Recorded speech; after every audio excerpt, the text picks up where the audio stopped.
Assalamu alaikum. Welcome to my YouTube channel Gain Knowledge and my name is Farwa Zahid. Today's content is conditional probability. Probability होते क्या है, main concepts क्या है, उसके formulation क्या है, आप किसी इवेंट की प्रोबेबिलिटी निकालते कैसे हो, ATC, ये सारी चीज़ें मैंने आपको पार्ट 1 में समझा दी थी। अगर आप लोग मेरे चैनल पे न्यू हैं और अगर आपने मेरा चैनल सब्सक्राइब नहीं किया तो काइंडली मेरा चैनल सब्सक्राइब कीजिएगा ताकि आपको लेटेस्ट वीडियोस मिलती रहे। सेकेंडली, जो इसका पार्ट 1 है वो लाजमी देखिएगा। अगर आपको कंडीशनल प्रोबेबिलिटी समझनी है, इसका मेन कंसेप्ट समझना है, तो आपको पता होना चाहिए कि पहले प्रोबेबिलिटी होती कैसे है और एक इवेंट की प्रोबेबिलिटी आप निकालते कैसे हो। क्योंकि अब इसमें जो है हम एक से ज़्यादा इवेंट पढ़ेंगे, तो आपको जब पहले इवेंट की प्रोबेबिलिटी निकालना आती होगी तो ही आप एक से ज़्यादा इवेंट्स की प्रोबेबिलिटी निकाल सकते हो, which is called conditional probability. Okay, so होता क्या है, probability of A given B is the probability of event A occurring given that. ये आपको बताया हुआ कि इसको बोलते कैसे, probability of A given B, मतलब कि ए की प्रोबेबिलिटी जो है वो कुछ ना कुछ अकर कर रही है बी के होने से, कुछ ना कुछ रिलेशनशिप है ए और बी के बीच में। ठीक है, one event occurring with some relationship to one और other then other events more other events. ठीक है, मतलब बता रहे हैं कि अगर ए और बी की अगर आप प्रोबेबिलिटी निकाल रहे हो इकट्ठी, तो इट्स मीन कि इन दोनों का आपस में कोई रिलेशनशिप है, दैट्स आप निकाल रहे हो। अगर तो रिलेशनशिप नहीं होता तो आप ए की अलग निकालते हो probability according to part 1 and B की अलग निकालते हो। ठीक, कंडीशनल प्रोबेबिलिटी का हमारे पास ये फार्मूला होता है, probability of A given B equals to probability of A intersection B. Intersection sign इसको कहते हैं divided by dividend by probability of B. ठीक, अब आप लोगों ने देखना है जो अब आप ये डिवाइड का निशान है। ओके, जैसे आप ऐसे भी लिख सकते हैं प्रोबेबिलिटी ऊपर ए डिवाइड बाय बी। ठीक है, तो जो डिवाइड में आ रहा है, जो भी बी या ए या कोई भी वेरिएबल आ रहा है, इवेंट आ रहा है, वो आप इसको डिवाइड में यहाँ पे भी रखते हो। ओके, जो आपने फाइंड करना होता है उसको आप ऊपर रखते हो, ए को मैंने ऊपर रखा। ठीक, जो मेरे पास ऑलरेडी होता है देन उसको मैं सेकंड पे रखती हूँ। ये आप लोगों को मैं जब आगे क्वेश्चन समझाऊंगी चेंज करके फॉर्मेट्स को, तो मैं आपको समझ आ जाएगी। Okay, event in conditional probability. Conditional probability could describe an event like event A is that it is raining outside and it has 0.3 30% chances of raining today. Event B is that you will need to go outside that has a probability of 50%. A conditional probability would look at these two events in relationship with one another such that the probability that is both raining and you will need to go outside. Okay, तो ये क्या बता रहे हैं कि इन दोनों के दरमियान रिलेशनशिप है। पहली इवेंट ए की प्रोबेबिलिटी आप लोगों ने निकाली 30% चांसेस है रेनिंग के। ठीक है, प्रोबेबिलिटी ऑफ बी निकाली कि आप लोगों के 50% चांसेस है कि आप लोग बाहर जाओगे, जब बारिश होगी तो आप बाहर जाओगे। तो कंडीशनल प्रोबेबिलिटी क्या हुई कि आप, जाहिर सी बात है अगर बारिश होगी तो आप बाहर जाओगे, तो इट मीन्स कि आपको दोनों की प्रोबेबिलिटी साथ निकालनी होगी कि आप बारिश होगी तो बाहर जाओगे या बाहर जाओगे तो आपको पता चलेगा बारिश होगी। ठीक है, तो ये रिलेशनशिप बता रहे, कंडीशनल प्रोबेबिलिटी आपका रिलेशनशिप शो करता है। एग्जाम्पल 1 पे आ जाते हैं। अ box contain 6 white and 4 black balls। ठीक है, एक बॉक्स है, एक डब्बा है जिसके अंदर आपके पास 6 white balls and 4 black balls हैं। टोटल कितनी बॉल्स होगी? 10। remove two balls at random without replacement with what is the probability of that first white and the second one is black। अब वो कह रहे हैं लेट सपोज आपके एक डब्बे में 10 बॉल्स थी जिसमें से 6 वाइट बॉल्स थी और 4 ब्लैक बॉल्स थी। अब आपने पहली एक बॉल निकाली है आंखें बंद करके, तो उसकी क्या प्रोबेबिलिटी है? दो बॉल्स निकाली है, सॉरी, दो बॉल्स आपने निकाली है दोनों हाथों में, क्या प्रोबेबिलिटी? जो आपने पहले बॉल निकाली थी वो व्हाइट थी और जो सेकंड बॉल निकाली थी वो ब्लैक थी। ठीक है, लेट W1, मतलब कि वाइट, पहली वाइट जो बॉल निकाली वो वाइट है और पहली है। ठीक है, तो 1 मैंने लिखा है equals to first ball removed is white. B2 black, second ball removed is black. Probability हमने निकालनी है W1 और B2 की। Okay, using the conditional probability rule, अब हमने यहाँ पे फॉर्मूला लिखा, फॉर्मुलेशन लिखी है। ठीक है, फॉर्मुलेशन जो मैंने ऊपर बताई हुई थी, आप इसको ऐसे लिखो, मतलब W1 B2 या B1 W2 बात सेम एक ही है, कोई मसला नहीं है इसमें। ओके, ठीक है, अब हम निकाल रहे हैं सबसे पहले व्हाइट बॉल की प्रोबेबिलिटी, क्योंकि हमने क्वेश्चन में व्हाइट बॉल के पहले जिक्र किया, ब्लैक बॉल का तो नहीं किया, तो हम व्हाइट बॉल की पहले निकालें। प्रोबेबिलिटी ऑफ व्हाइट बॉल, अब ये जो चीज़ है ना, ये चीज़ मैंने पिछले लेक्चर में पार्ट 1 में बताई है कि फॉर्मूला क्या था। लेट सपोज मैं आप लोगों को यहाँ पे राइट कर देती हूँ, यहाँ पे असल में लिखना बड़ा मुश्किल है। अच्छा, इसका फॉर्मुलेशन मैंने लास्ट लेक्चर में समझाया था, क्या होता है, हमने वहाँ पे पढ़ी थी N white balls and M red balls. ठीक है, तो N वाइट बॉल्स हैं और प्लस करेंगे हम, प्लस, प्लस कुछ एक अजीब सा बन गया, खैर, ये थी आपके पास, बस ठीक है। ठीक है, तो N white balls are N plus M। तो n मतलब कि जिस बॉल की आप प्रोबेबिलिटी निकाल रहे हो वो, फिर उसी बॉल का नंबर यहाँ पे, एंड देन m जिसकी आप प्रोबेबिलिटी अभी नहीं निकाल रहे हो। सही है। अब इस फॉर्मूले में अगर मैं पुट करूँ व्हाइट बॉल की प्रोबेबिलिटी निकाल रहे हो, तो व्हाइट बॉल्स बॉक्स के अंदर कितनी थी, 6 मैंने यहाँ पे भी लिखा, एन एन जहाँ पे था वहां पुट कर दिया, +4 हमारे पास ब्लैक बॉल्स थी, तो m हमारे पास क्या है, 4 = 10/6। ठीक। इसी तरीके से अब हम क्या निकाल रहे हैं, अब हम बी की नहीं निकाल रहे, अब हम हमें व्हाइट बॉल की तो प्रोबेबिलिटी मिल गई है, अब हम प्रोबेबिलिटी निकाल रहे हैं बी ओवर व्हाइट बॉल, मतलब ब्लैक ओवर व्हाइट बॉल। हम निकाल रहे हैं कि अगर चलें व्हाइट की तो प्रोबेबिलिटी हमने निकाल ली है, अब दिखा रहे हैं कि हम दूसरी बॉल जो बी ब्लैक बॉल निकाल रहे हैं उसका व्हाइट बॉल के साथ क्या रिलेशनशिप है। ठीक है। तो हमने इसी तरीके से फॉर्मुलेशन में पुट किया, क्योंकि हम ब्लैक बॉल की प्रोबेबिलिटी निकाल रहे थे, ऊपर हमने 4 लिखा क्योंकि 4 ब्लैक बॉल्स थी हमारे बॉक्स के अंदर, 4 हम नीचे लिखा। अब आप लोग कहोगे यार यहाँ तो 6 आना चाहिए, 5 क्यों आ रहा है, क्योंकि हमारे बॉक्स के अंदर तो 6 व्हाइट बॉल्स थी। तो let me explain you that, के देखो, लेट सपोज हमारे पास एक बॉक्स है, ठीक है, यहाँ पे मैं एक बॉक्स बना देती हूँ बहुत ही गंदा सा। ठीक। अब इसके अंदर हमारे पास कितनी थी, 6 हमारे पास थी व्हाइट बॉल्स और 4 हमारे पास थी ब्लैक बॉल्स। सही है। हमने व्हाइट बॉल की प्रोबेबिलिटी फाइंड की, जब हमने व्हाइट बॉल की प्रोबेबिलिटी फाइंड की तो इट्स मीन के जब हमने एक बॉल बाहर निकाल ली, एक बॉल हमने बॉक्स से बाहर निकाल ली, ठीक है, लेट्स सपोज ये एक बॉल है, ठीक, और हमने बाहर निकाल ली और वो हमें पता भी चल गया कि वो वाइट बॉल है, ठीक है, वो हमें पता चल गया, तो वाइट बॉल में कमी तो आएगी, वाइट बॉल में कमी आएगी, तो 5 रहेगी आपके पास बॉल्स। ठीक है, रिमेनिंग कितनी रहेगी, 5। जब एक बॉल निकल गई तो आपके पास कितनी बॉल्स रहेगी, 5। क्यों, कि अब आप कहो कि यार 4 भी तो कम होना चाहिए, 4 क्यों कम होगा, हमने जो बॉल बाहर निकाली वो वाइट निकली है, तो वाइट बॉल्स की पॉपुलेशन हमारे पास कम होगी, ब्लैक बॉल्स की नहीं होगी। दैट्स वाई हमने यहाँ पे व्हाइट बॉल्स की जगह 6 की जगह 5 पुट किया, जिसकी प्रोबेबिलिटी हमारे पास 4/9 निकलती है। ओके। देन हम क्या करेंगे, हम इसको फॉर्मुलेशन में पुट करेंगे। ठीक है, probability of B2 W1 6/10 4/9 = 4/15 which is equal to 0.266। Okay. A B are said to be independent even if, अब ए और बी इंडिपेंडेंट इवन कब होते हैं, अगर कब होते हैं, वो कह रहे हैं सेड टू बी इंडिपेंडेंट। ठीक है, लेट्स सपोज आप प्रोबेबिलिटी ऑफ ए निकाल रहे हो, प्रोबेबिलिटी ऑफ बी निकाल रहे हो, इवन कब इंडिपेंडेंट होंगे, अगर तो आपके पास ऐसे लिखा हुआ था probability of A B equals to probability of A probability of B, तब वो इंडिपेंडेंट होंगे। आप लोगों को मैं की पॉइंट बता देती हूँ यहाँ पे, इन चीज को आप लोगों ने नोट करते जाना, जो चीजें मैं साइड पे लिखती हूँ इन चीजों को साथ साथ आप लोग अपने नोटबुक पे नोट करते जाया करो। क्या, जैसे ये लिखा हुआ है probability of A B is equals to probability of A dot probability of B. ठीक है, अगर आप लोगों के पास ये लिखा हुआ है, let's suppose probability of A,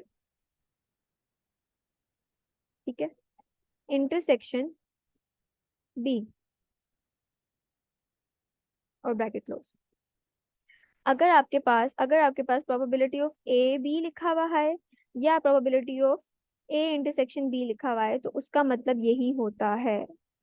ठीक है, मतलब ये वाली चीज जो है वो इसके इक्वल है। Okay, like probability of A और बी लिखा हुआ है या probability of A intersection B है, आप उस इन दोनों की जगह आप ये वाला जो हिस्सा है, जो ये वाला चीज है जो आपके पास ये गिवन लिखा हुआ है probability of A dot probability of B, आप ये यूज कर सकते हो। जैसे कि देखो आप लोगों के पास ये कंडीशनल प्रोबेबिलिटी लिखा हुआ है, कंडीशनल प्रोबेबिलिटी जैसे मैं ऊपर जाती हूँ अपनी स्लाइड्स में, कंडीशनल प्रोबेबिलिटी क्या था, probability of A given B equals to probability of A intersection B probability of B. दोबारा से मैं नीचे आती हूँ, मैं देखो यहाँ पे ये वही फॉर्मूला है, probability of A given B equals to, अब यहाँ पे इंटरसेक्शन नहीं है, यहाँ इंटरसेक्शन नहीं है, लेकिन क्या किया हुआ है, इसकी जगह ये चीज पुट की हुई है। आप कहोगे यहाँ तो फॉर्मूला ही चेंज कर दिया, यहाँ तो इंटरसेक्शन आता था, तो ये ए बी और इंटरसेक्शन का मतलब सेम ही होता है, दैट्स व्हाई मैंने इसकी जगह ये पुट कर दिया probability of A probability of B. ठीक है, मैंने यहाँ पे पुट कर दिया, और अब probability of B probability of B से कैंसिल आउट हो जाएगा, तो हमारे पास पीछे क्या बचा probability of A which is the answer. Okay. तो अब एमसीक्यूज पॉइंट ऑफ व्यू से मैं आप लोगों को बता दूं, अगर लेट सपोज आपके पास क्वेश्चन आ जाता है, ठीक है, आपसे पूछा जाता है probability of A given B is equals to, probability of A का आंसर दे देते हैं, प्रोबेबिलिटी ऑफ बी का आंसर दे देते हैं, प्रोबेबिलिटी ऑफ ए बी का आंसर दे देते हैं, प्रोबेबिलिटी ऑफ समथिंग दे देते हैं, नन ऑफ दीज कह देते हैं, एटीसी। तो आप लोगों ने लिखना है प्रोबेबिलिटी ऑफ ए को टिक करना है। क्यों प्रोबेबिलिटी ऑफ ए को क्यों टिक करना है, कि आपके पास जो probability of A given B है वो देखिए आपके पास प्रोबेबिलिटी ऑफ ए का ही आंसर निकल रहा है, मतलब जो आप ए की प्रोबेबिलिटी निकालोगे वही आपके पूरी कंडीशनल प्रोबेबिलिटी का आंसर होगा। ठीक है, यू गॉट माय पॉइंट, कि आपको मैं बहुत सादा अल्फाज में समझाने की कोशिश कर रही हूँ। सही है। एक आप प्रोबेबिलिटी निकालते हो ए की, एक आप निकालते हो बी की, फिर बी वाले को आप नीचे पुट करते हो, बड़े लंबे चक्कर होते हैं। अगर आपसे कोई एमसीक्यू से पूछता तो आपने पूरा निकालने नहीं बैठ जाना, आप लोगों ने डायरेक्ट बता देना probability of A given B is equal to probability of A. Okay, अब मैं जरा ये साइन यहाँ से रेज कर देती हूँ। Okay, so where does the conditional probability formula come from. अब आपको कह सकते हैं कि कंडीशनल प्रोबेबिलिटी जो है वो आप डिराइव करें, आप उसको डिराइव करके बताएं, ठीक है। लेट्स सपोज स्टेप वन आ जाता है आपके पास। सर स्टेप वन क्या है आपके पास? अगर आप लोगों ने स्टैट्स पढ़ी तो आप लोगों को पता होगा कि, अगर नहीं भी पढ़ी तो कोई बात नहीं, आप लोग मल्टीप्लिकेशन जो रूल है वो आप याद कर सकते हो। Probability of A and B equals to probability of A static probability of B given A, ठीक है। ये आपके पास होता है मल्टीप्लिकेशन रूल। स्टेप टू में आपने क्या करना है, दोनों साइड को प्रोबेबिलिटी ऑफ ए से डिवाइड कर देना है। देन क्या होगा आपके पास, यहाँ से प्रोबेबिलिटी ऑफ ए और probability of A cancel out हो जाएगा, ठीक है। यहाँ से मैं कैंसिल कर देती हूँ। यहाँ से मैंने प्रोबेबिलिटी ऑफ ए और प्रोबेबिलिटी ऑफ ए को कैंसिल आउट कर दिया। तो अब आपके पास यहाँ पे क्या रह गया, प्रोबेबिलिटी ऑफ बी गिवन ए, और यहाँ पे हमारे पास ये रह गया। और अब जब इसको री राइट करेंगे, रीअरेंज करेंगे, तो आपके पास कंडीशनल प्रोबेबिलिटी का रूल या जो फॉर्मूला था वो आपके पास बन गया। Okay, conditional probability. Let's suppose आपके पास एक एग्जांपल है, ठीक है। आपके पास एग्जांपल में फाइंड क्या करने को कह रहे हैं, वो कह रहे हैं कि with below tabulation of 100 people with the which what is the condition probability certain member of a school is teacher given that he is a man। आपके पास एक फॉर्म, एक टेबल दिया हुआ है जिसमें टीचर्स हैं, स्टूडेंट है, टोटल अमाउंट है, फीमेल भी है मेल भी है, टोटल अमाउंट है, ठीक है। टीचर, फीमेल में टीचर कितनी है 8, मेल में टीचर कितने हैं 12, टोटल टीचर कितना है, स्टाफ कितना है स्कूल के अंदर 20। इसी तरीके से स्टूडेंट फीमेल कितने हैं 32, ठीक है। मेल कितने हैं 48, 48 का उर्दू में मुझे नहीं पता क्या कहते हैं। स्टूडेंट टोटल कितने हैं 80। ओके, तो अब हो क्या रहा है यहाँ पे, अब टोटल अमाउंट देखो सबकी लिखी हुई है, लाइक फीमेल 40 है, मेल 60 है, टोटल टीचर 20 है, स्टूडेंट 80 है, टोटल मिला के आपका 100 कंफ्यूजन मैट्रिक्स बन रहा है। कंफ्यूजन मैट्रिक्स भी मैं आप लोगों को किसी लेक्चर में जाके आगे मशीन लर्निंग में बताऊंगी कि कैसे बनाते हैं आप, ठीक है। अच्छा, उन्होंने कहा कि आपसे पूछा कि, उन्होंने कहा है कि आप प्रोबेबिलिटी निकालो कि जो स्कूल का टीचर की प्रोबेबिलिटी जो आप निकाल रहे हो वो टीचर मेल भी है या नहीं है। तो मतलब अब देखो, क्वेश्चन करने की सेंस आपको पता चलना चाहिए कि ये अलग अलग प्रोबेबिलिटी लगेगी जो पार्ट वन का हिस्सा है, या कंडीशनल प्रोबेबिलिटी लगेगी। अब यहाँ पे पता चल रहा है, वो कह रहे हैं कि जो स्कूल का टीचर है वो मैन है, मेल है या नहीं है, तो इट्स मीन कि टीचर और मेल के दरमियान कोई रिलेशनशिप है, तो इट्स मीन आप क्या लगाओगे, कंडीशनल प्रोबेबिलिटी लगाओगे। सेकंड साइड पे आ जाती है, देखो क्या लिखा हुआ है, to calculate this you may intuitively filter the subpopulation of 60 males and focus on the 12 male teachers so that the required condition probability P teacher given male equals 12 by 60 which is 0.2, ठीक। अब वो क्या कह रहे हैं, वो कह रहे हैं बजाय इसके कि आप पूरे स्टाफ की पॉपुलेशन पे फोकस करो, लाइक पूरा स्टाफ मेल पे, सॉरी मेल पे अगर आप फोकस करो तो मेल्स टोटल 60 हैं, लेकिन आपने क्या देखना है, कॉमन। इंटरसेक्शन का क्या मतलब होता है, इंटरसेक्शन का क्या मतलब होता है कॉमन। जब आप लेट्स सपोज फॉर्मूला लिख रहे हो, ठीक है, फॉर्मूले में आपने लिखा टीचर क्योंकि टीचर आपके क्वेश्चन में पहले था, देन मेल लिखा, जो आपको मैंने बताया था सेकंड वैल्यू आएगी वो नीचे आती है, मेल आपने नीचे लिख दिया, टीचर इंटरसेक्शन मेल लिख दिया। इंटरसेक्शन का मतलब होता है टीचर और मेल में कॉमन। आप लोगों को पता है, अगर नहीं पता तो मेरे पार्ट वन देखना, मैंने उसमें यूनियन इंटरसेक्शन कॉम्प्लीमेंट बताया हुआ है, ठीक है। इंटरसेक्शन का मतलब है कॉमन, मतलब कि क्या कह रहे हैं, मतलब वो कह रहे हैं कि आपके पास जो ये वाला कॉलम है और ये वाला कॉलम है, ठीक है, टीचर में मेल वाला कॉलम, इसमें बताओ कॉमन कौन सा ब्लॉक आ रहा है। तो आपके पास कॉमन कौन सा आ रहा है, 12। आपके पास कॉमन कौन सा आ रहा है, 12। तो यहाँ पे मैंने ऊपर क्या लिख दिया, यहाँ पे मैंने लिख दिया 12, 12, वन कुछ ज्यादा छोटा हो गया, ठीक है।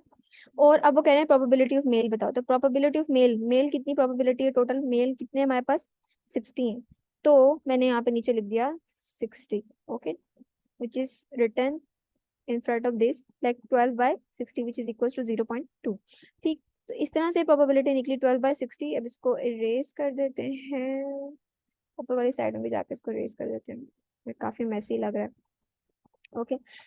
तो ये आपकी प्रोबेबिलिटी निकाले कंडीशनल प्रोबेबिलिटी के थ्रू।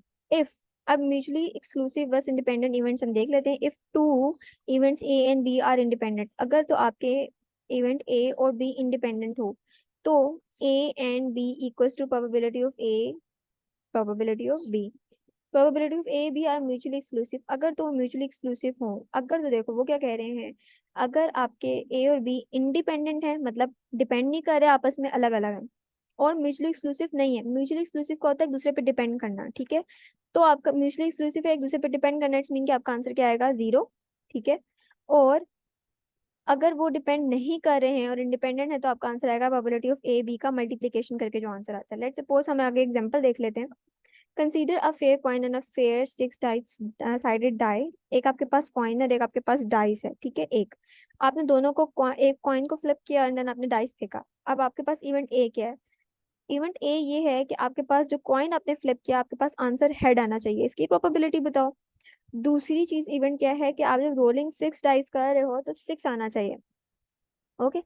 तो अब हम जब ये इसका अंग्रेजी को छोड़ के अगर मैं सिंपल आ जाऊं इसके सोल्यूशन पे, तो क्या probability of A and B क्या निकलेगा? क्योंकि देखो कॉइन और डाइस का आपस में कोई रिलेशनशिप नहीं है। अगर मैं यहाँ पे टू डाइस करती तो शायद उनका कोई रिलेशनशिप होता, लेकिन यहाँ पे दो अलग अलग चीजों की बात हो रही है, तो ये क्या है, इंडिपेंडेंट है। ये क्या है, इंडिपेंडेंट है। तो इट्स मीन क्या होगा कि ये वाला फॉर्मूला लगेगा, ठीक है। क्वेश्चन की सेंस समझनी है, देन आपने उसमें फॉर्मुलेशन पुट करनी है, ठीक। तो इसमें आपके पास अलग से फॉर्मूला लगेगा। क्या आपने प्रोबेबिलिटी ऑफ ए लिखना है, मेरा एक तो एरो गुम हो जाता है, ठीक है, कर्सर 1/2, 1/2 क्योंकि कॉइन की दो साइड्स होती हैं, ठीक। तो आपने एक कॉइन फ्लिप किया, या तो हेड आएगा या तो टेल आएगा। पॉसिबल आउटकम्स कितने हैं, 2, तो आपने 2 नीचे लिखा, ओके। और हेड आने का प्रोबेबिलिटी कितनी है? हेड तो जाहिर सी बात है, कॉइन में एक ही होता है, एक कॉइन में एक ही हेड होता है, तो आपने 1/2 लिख दिया, ओके। 1/2 आ गए। सेम इसी तरीके से जब प्रोबेबिलिटी ऑफ बी निकालेंगे तो 6 आने की प्रोबेबिलिटी एक ही है, क्योंकि 6 जो डाइस में होता है वो एक ही साइड पे होता है। बाकी टोटल हिस्से कितने हैं उसके, जो डाइस है उसके 6 हिस्से हैं, तो 1/6 आ गया। इन दोनों को मल्टीप्लाई किया तो 1/12 आ गया। अब आप लोग कहोगे मैंने ये बीच में क्या मतलब फारसी बोली है कि टोटल नंबर ऑफ आउटकम्स और इवेंट अकर पता नहीं क्या क्या बोल रही हूँ। तो ये पार्ट 1 देखना लाजमी है, वो देखोगे तो आप लोगों को सिंपल प्रोबेबिलिटी निकालनी आएगी। देखो, सिंपल प्रोबेबिलिटी ऑफ P1 निकाली, ए निकाली, सिंपल प्रोबेबिलिटी ऑफ बी निकाली है, तो मैंने दोनों को आपस में मल्टीप्लाई किया। जब आप लोगों को यही नहीं आती होगी निकालना, तो आप इस वाले इंडिपेंडेंट वाले फॉर्मूले को भी यूज नहीं कर पाओगे, ओके। अच्छा, ये लाइन क्या कह रहे हैं लास्ट में, since this value is not zero. अब इसकी वैल्यू जीरो नहीं आई है, तो it's mean they can not be mutually exclusive. तो वो क्या कह रहे हैं कि ये म्यूचुअली एक्सक्लूसिव नहीं है। ये म्यूचुअली एक्सक्लूसिव नहीं है, मतलब एक दूसरे पे डिपेंड नहीं कर रहे हैं, दैट्स वाई इनकी जीरो नहीं है। अगर तो डिपेंड कर रहे होते तो इनका आंसर जीरो आ जाता, ठीक है। Consider a fair six dice. अब कह रहे हैं कि लेट्स सपोज आप एक डाइस ले लेते हो, ठीक है। और एक डाइस में आप क्या करते हो, आपके पास एक फेस आना चाहिए जिसमें, अब देखो उन्होंने एक कह लो कंडीशन बता दी, क्या कि जो आपके पास इवन नंबर है वो रेड है और जो ऑड नंबर है वो ग्रीन है। मतलब के लेट्स सपोज मैं यहाँ पे ड्रॉ कर देती हूँ, इवन नंबर जो है वो आपके पास रेड है, तो इवन नंबर आपके पास आ गए 2, 4, 6, ओके। और वो क्या कह रहे हैं, जो आपके पास ऑड नंबर है वो आपके पास क्या है, ग्रीन, है ना। तो 1, 3 और 5 जो है वो आपके पास ग्रीन है, ओके। अब हमने दो क्वेश्चन दे दिए। Let event A be rolling a green face. कि इवेंट ए जो है वो जब क्या कर रहा है, जो जब रोल हो रहा है तो क्या आंसर आ रहा है उसका, ग्रीन फेस आंसर आ रहा है। Event B rolling B, the event B be rolling 6। और इवेंट बी जो है वो क्या आ रहा है, आंसर उसका 6 आ रहा है। मतलब कि जो जब हम एक दफा डाइस को रोल कर रहे हैं तो क्या आंसर आ रहा है, कि आपका ग्रीन फेस आ रहा है। और दूसरी दफा जब हम डाइस को रोल कर रहे हैं तो आपका आंसर क्या आ रहा है, 6 आ रहा है। अब आपको यहाँ पे तो एक ही डाइस यूज हो रहा है, तो मतलब कि ये तो आपस में डिपेंडेंट हुए, तो मतलब हमारा आंसर 0 आ गया, लो कहानी खत्म हो गई। नहीं नहीं नहीं, ऐसा नहीं करना। आप लोगों ने क्वेश्चन को समझना है। देखो वो क्या कह रहे हैं, वो कह रहे हैं इवेंट ए जब आए, ये तो मेरा क्या एरो ही खत्म हो गया। हाँ, इवेंट ए जब आए तो वो क्या आना चाहिए, ग्रीन फेस आना चाहिए। मतलब कि 1, 3 या 5 में से आना चाहिए। और इवन टू क्या कह रहा है कि आपका आंसर 6 आना चाहिए, तो ये तो 6 तो इन तीनों में से है ही नहीं। वो तो ग्रीन है ही नहीं, वो तो अलग से एक रेड है, रेड पोर्शन है। तो मतलब कि जब मैं डाइस को रोल करूंगी तो मेरा 2, 4, 6 या 6 आंसर आ ही नहीं सकता, पॉसिबिलिटी नहीं है। तो ये दोनों भी आपस में इनडिपेंडेंट है, ठीक है। तो इवेंट ए की क्या प्रोबेबिलिटी आएगी, 1/3। 1/3 क्यों आएगी, क्योंकि तीन हमारे पास ग्रीन फेसेस थे, तीन थे ना, 1, 3, 5, 3 है हमारे पास टोटल नंबर ऑफ आउटकम। और जाहिर सी बात है जब हम रोल करेंगे तो ग्रीन में से कोई एक आना चाहिए ग्रीन, तो 1/3 हो गया। प्रोबेबिलिटी ऑफ बी, तो 6 आने की प्रोबेबिलिटी क्या है, 6 हमारे पास, क्योंकि उन्होंने 6 क्या, उन्होंने कलर नहीं कहा कि रेड में से 6 आए, उन्होंने क्या 6 आए। तो 6 हमारे पास पूरे डाइस में से कहीं पे भी आ सकते हैं, तो डाइस की कितनी साइड्स होती है, 6, तो 1/6, ठीक है। तो ये भी आपस में क्या हो रहे हैं, A and B can not simultaneously occur. वो कह रहे हैं कि ए और बी दोनों इकट्ठे नहीं आ सकते। अगर ग्रीन आएगा तो 6 नहीं आ सकता, 6 आएगा तो ग्रीन नहीं आ सकता। सिंस रोलिंग 6 अभी वो भी बात बता दी है, तो क्या हो रहा है, ये भी म्यूचुअली एक्सक्लूसिव नहीं है। ओके। अच्छा, if A and B are mutually exclusive, then if A occur, then B also cannot also occur, vice versa। वही बता दिया, अगर A occur होगा तो B occur नहीं होगा। This stands it contrast to saying that the outcome of A does not affect the outcome of B, which is independent of event। तो वही बता दिया कि जब A जो है वो B को अफेक्ट नहीं कर रहा, B की अपनी प्रोबेबिलिटी, A की अपनी प्रोबेबिलिटी है, तो इट्स मीन कि ये क्या है, म्यूचुअली एक्सक्लूसिव है। कंडीशन प्रोबेबिलिटी में देखो, जब हमने ऊपर वाली एग्जांपल की थी, मैं आप लोगों को बताती हूँ, जो व्हाइट बॉल वाली हमने की थी, ये देखो यहाँ पे क्या है, ये म्यूचुअली एक्सक्लूसिव है। क्यों? कि व्हाइट बॉल की जो प्रोबेबिलिटी है वो ब्लैक बॉल की प्रोबेबिलिटी को अफेक्ट कर रही है ना, देखो वो अफेक्ट कर रही है। तो दैट्स व्हाई हमने कंडीशनल प्रोबेबिलिटी वाला रूल लगाया। लेकिन अगर तो ब्लैक बॉल व्हाइट बॉल की प्रोबेबिलिटी को अफेक्ट ना करता, अगर वो दोनों अलग अलग डब्बों में होते, ठीक है, अलग अलग बॉक्सेस की हम बात कर रहे होते, तो फिर हम कौन सी प्रोबेबिलिटी का फॉर्मूला लगाते हैं? इंडिपेंडेंट म्यूचुअली एक्सक्लूसिव का जो फॉर्मूला है हमारे पास, इंडिपेंडेंट इवेंट का, वो लगाते हैं। ठीक है। तो अच्छा, अब एक और चीज आ गई हमारे पास, हमारी मैंने स्लाइड कहाँ तक पढ़ी थी, यहाँ तक। ठीक है, अब हमारे पास आ गया बायस थ्योरम। बायस थ्योरम क्या होता है? बायस थ्योरम देखो कंडीशनल प्रोबेबिलिटी के थ्रू हमने डिराइव किया है। कंडीशनल प्रोबेबिलिटी का फॉर्मूला क्या होता है? Probability of A given B equals to probability of A B divided by probability of B. A B मैंने क्यों लिखा है, मैंने बताया हुआ है। अब इसको अगर मैं खो मतलब प्रोबेबिलिटी ऑफ बी को अगर मैं दूसरी साइड पे ले जाऊँ, इस साइड पे ले जाऊँ, तो हमारे पास ये कोई लाइन बन जाएगी, प्रोबेबिलिटी ऑफ ए बी, ये यहीं रह गया आपका, ठीक है, इस साइड पे इक्वल के। और आपके पास क्या हुआ, प्रोबेबिलिटी ऑफ बी इस साइड पे गया, तो probability of A given B, probability of B आ गया। सेम इसी तरीके से उन्होंने क्या किया है, सिर्फ जो वेरिएबल जो इवेंट उनको आगे पीछे कर दिया, ए की जगह बी लिख दिया, बी की जगह ए लिख दिया। ठीक है। तो प्रोबेबिलिटी ऑफ ए गिवन है, सेम उसी तरीके से कंडीशनल प्रोबेबिलिटी का फॉर्मूला उन्होंने दोनों तरीके से रख के दिखा दिया कि कोई मसला नहीं होगा। ठीक है। तो प्रोबेबिलिटी ऑफ ए जब आपका दूसरी साइड पे गया, तो probability of A B equals to probability of B given A, probability of A. ये आपके पास दोनों में से कोई कंडीशन आपके पास आ सकती 10। अब आप क्या कर रहे हो, देखो अब यहाँ पे क्या हो रहा है, probability of A given B, probability of B equals to probability, आपने क्या किया, इन दोनों को आपस में इक्वल रख लिया। इन दोनों के आंसर्स को, जो इनकी लेट्स सपोज जो मोस्ट राइट हैंड साइड है, जो मेरी मोस्ट राइट हैंड साइड है, उनको मैंने आपस में क्या रखा है, इक्वल, क्योंकि इक्वल ही है। ठीक है। Probability of A B, probability of B A, दोनों इक्वल ही हैं। ठीक है। तो मैंने क्या किया, दोनों को आपस में इक्विवेलेंट रख लिया। ठीक। Probability of A given B के साथ जो प्रोबेबिलिटी ऑफ बी पड़ा हुआ था, उसको मैं उठा के डिवाइड में लेगी, तो मेरे पास क्या बन गया, बायस थ्योरम बन गया। बहुत ही आसान है, आप लोगों ने सिर्फ कंडीशनल प्रोबेबिलिटी का फॉर्मूला लिखना है, उसको सिंप्लीफाई करना है, इस साइड पे लेके जाना है। उसके जो ए बी है उनको आगे पीछे करके लिखना है, दोबारा उसको सिंप्लीफाई करना है, दूसरी साइड पे लेके जाना है। फिर उन दोनों के जो आंसर्स होंगे, उन दोनों को आपस में सामने सामने रखना है, और प्रोबेबिलिटी ऑफ बी को उठा के दूसरी साइड पे डिविडेंड में, डिवाइड में ले जाना है, और आपके पास बायस थ्योरम बन जाएगा। अब इसकी बायस थ्योरम की भी एग्जांपल हम देख लेते हैं। Two boxes B1 and B2 contain 100 and 200 light bulbs effectively. B1 और B2 टू बॉक्सेस हैं जिसके अंदर आपके पास 100 या 200 बल्ब्स जो हैं वो हैं। ठीक है। लाइट बल्ब्स हैं। First box B1 has 15 defective bulbs and the second has 5 defective bulbs. मतलब कि पहला जो बॉक्स है B1, उसके अंदर 100 बल्ब्स थे, जिसमें से 15 जो थे वो डिफेक्टिव थे, मतलब कि फ्यूज्ड हैं, नहीं चल सकते। और जो दूसरा B2 बॉक्स है, उसमें 200 बल्ब्स थे, लेकिन उसमें से 5 डिफेक्टिव्स हैं। ठीक है, मतलब कि 195 है जो हैं वो ठीक है, लेकिन 5 डिफेक्टिव हैं। Suppose a box selected a random at random and one box bulb is picked out. Let suppose आपने रैंडम एक बॉक्स लिया, और उसमें से एक बल्ब जो है वो पिक कर लिया। ठीक। What is the probability it is defective? अब आप कह रहे हो कि जो आपने लेट सपोज आंखें बंद करके एक डब्बा पकड़ा है, अब आपको नहीं पता कि वो डब्बा कौन सा है, B1 भी हो सकता है, B2 भी हो सकता है। आपने जो बल्ब उसमें से उठाया वो डिफेक्टिव है, इसकी प्रोबेबिलिटी बताओ। दूसरा क्वेश्चन क्या है, पार्ट बी क्या है, suppose the bulb was tested was defective, the bulb we tested was defective, मतलब जो हमने टेस्ट कर लिया अब वो डिफेक्टिव पता चल गया। मतलब देखो क्वेश्चन की सेंस समझनी है। अगर आपके पेपर में क्वेश्चन आ जाए ना, और अगर ऐसे कोई क्वेश्चन आ जाए, what is the probability if it is defective, और अगर आपके प्रोबेबिलिटी 0 आ रही है कि नहीं डिफेक्टिव नहीं था, तो आपका क्वेश्चन रॉन्ग है। क्यों? देखो क्वेश्चन को समझो, जो आपको आपके टीचर ने दिया होता है। अगर उन्होंने ये दिया है कि आपका डिफेक्टिव, और उन्होंने कहा कि अगर ये डिफेक्टिव आ जाता है, तो आगे बताओ कि वो B1 में से है या नहीं है। तो मतलब कि जब उन्होंने दूसरा क्वेश्चन पूछा है, तो इट्स मीन कि डिफेक्टिव आएगा, फिर हम बताएंगे कि वो B1 में से है या B2 में से है। समझ आइए? तो क्वेश्चन को समझा करो, देन उसको सॉल्व करना स्टार्ट किया करो, और देखा करो अगर गलती आ गई तो आधे क्वेश्चन पे रुक जाओ, उसको दोबारा सॉल्व करो। ओके। अब वो दूसरे क्वेश्चन में पूछ रही हूँ कि अगर तो वो डिफेक्टिव निकल आता है, तो बताओ कि क्या प्रोबेबिलिटी है कि वो B1 में से है, B2 में से नहीं है। सॉल्व करते हैं। सोल्यूशन हम पार्ट ए कर रहे हैं कि डिफेक्टिव आता है कि नहीं आता। ठीक है। B1 जो है उसके पास 85 गुड बॉल्स हैं, 15 डिफेक्टिव हैं। B2 के पास 195 गुड बल्ब्स हैं, सॉरी, और 5 जो हैं वो डिफेक्टिव हैं। हमने क्या किया यहाँ पे, अब हमने क्या कर दिया, डिफेक्टिव को ना, जो डिफेक्टिव था हमारे पास, जो वर्ड था डिफेक्टिव, उसको मैंने डी से कह दिया, defective bulb is picked out. ठीक है, एक बल्ब जो है जो मैंने निकाला है उसको मैंने क्या कह दिया, डी। सही है। अब मैंने प्रोबेबिलिटी निकालनी है, जो कंडीशन मेरी कंडीशनल प्रोबेबिलिटी होती है, ठीक है, जो हमने पढ़ा हुआ है।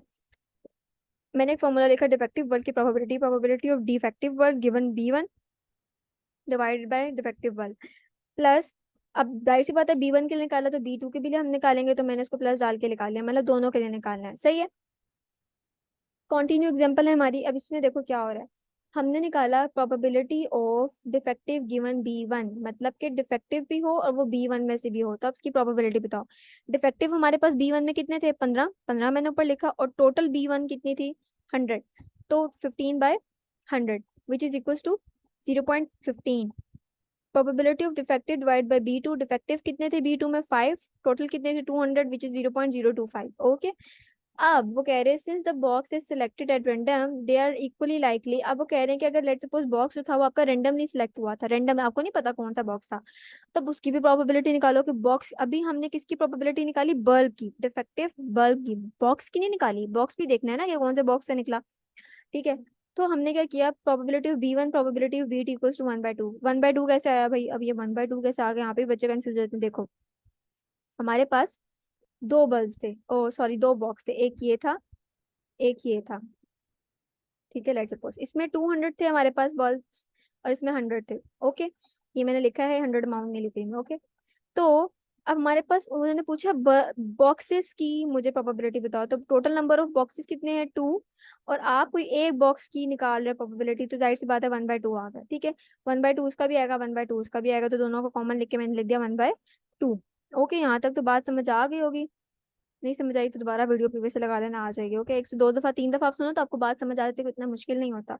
Okay, the probability of event D.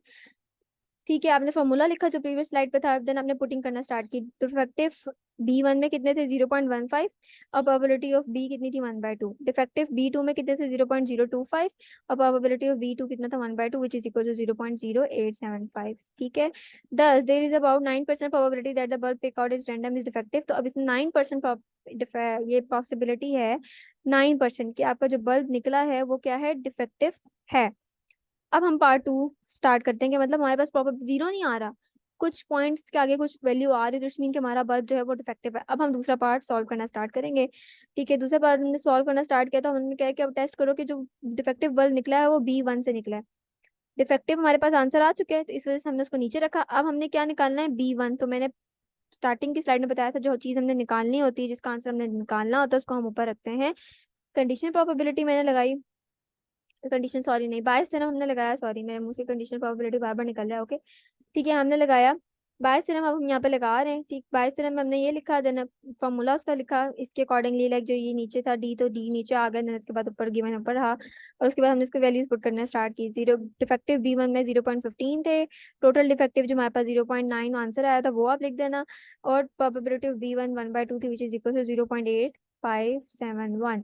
ठीक है, तो चांसेस ज्यादा है, 0.9 चांसेस है हमारे पास कि वो जो बल्ब हमने निकाला है वो हमारा बॉक्स 1 में से निकला है। ठीक है, Indeed it is more likely at this point that we must have chosen box 1 is favorable of box 2. Recall box 1 has 3 times more defective bulb compared to B2। वो कह रहे हैं कि जो हमने बल्ब निकाला है बॉक्स 1 से, वो 3 टाइम्स ज्यादा डिफेक्टिव हो सकता है बॉक्स 2 से, मतलब ज्यादा चांसेस उसके कि जो हमने डिफेक्टिव बल्ब निकाला है वो B1 में से। ओके। यहाँ से इसको कर देते हैं डिस्कार्ड। अच्छा, अब हमने देख लेते, हमने सोफा अपने लेक्चर में पढ़ा क्या। ठीक है, हमने पढ़ा कंडीशन प्रोबेबिलिटी क्या होती है, इसका फार्मूला क्या होता है, उसको बोलने का तरीका क्या होता है। देन हमने उसकी सर्टन उसकी चीज़ों को समझा कि कंडीशन प्रोबेबिलिटी रिलेशनशिप के थ्रू होता है। ठीक है, देन हमने उसकी एक वाइट बॉल और ब्लैक बॉल वाली एग्जांपल स्टार्ट की, जो कि आपस में म्यूचुअली एक्सक्लूसिव हो तो सॉल्व हो सकती है, डिपेंडेंट हो तो सॉल्व हो सकती है। अगर तो इंडिपेंडेंट हो तो आपने कंडीशन प्रोबेबिलिटी को कैसे लिखना है, उसकी डिराइव कैसे करना है कंडीशन प्रोबेबिलिटी को, कंफ्यूजन मैट्रिक्स से आप कंडीशन प्रोबेबिलिटी कैसे निकाल सकते हो। इंडिपेंडेंट हो जाए अगर आपके दो इवेंट्स, तो आपने क्या काम करना होता है, और अगर आपके डिपेंडेंट हो तो आपने डायरेक्ट आंसर क्या लिखना होता है। एमसीक्यूज पॉइंट ऑफ व्यू से आपने क्या काम करना होता है, अगर आपके पास आ जाए probability of A and B equals to MCQs में आप देख सकते हो probability of A and probability of A, अगर वो इंडिपेंडेंट हो। और अगर आप क्वेश्चन आ जाता है कि आपको कहते हैं probability of A B are mutually exclusive, what is probability of A and B equals to, तो आप 0 लिख सकते हो। ठीक है। देन आपने उसकी इंडिपेंडेंट की एग्जांपल देखी, दो हमने एग्जांपल्स की, हमने देखा कि कब क्या हो रहा है, बायस थ्योरम हमने डिराइव किया, बायस थ्योरम की हमने एग्जांपल की। ओके, तो आज का हमारा लेक्चर यहीं तक था। अगर आपको मेरी वीडियो अच्छी लगी हो तो kindly like my video and subscribe my channel. Thank you so much.